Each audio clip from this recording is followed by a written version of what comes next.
Implementation of Celonis is a breeze. It does not require full-time 100% project management from the internal team because the tool is already starting at 90% and we just need to take it to the next 10%. If you bring a tool in, you have to make sure that it's trusted or it's not going to be a success for anyone. The one thing with Celonis that is great is it's not just a tool. It's a team that is committed to our success. We don't want just a partner to sell us a tool and disappear.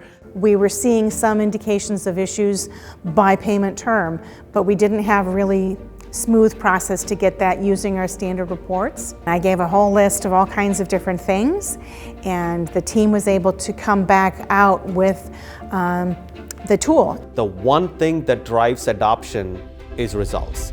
So we wanted to show key results, which actually creates a loop to actually drive more implementations in other processes.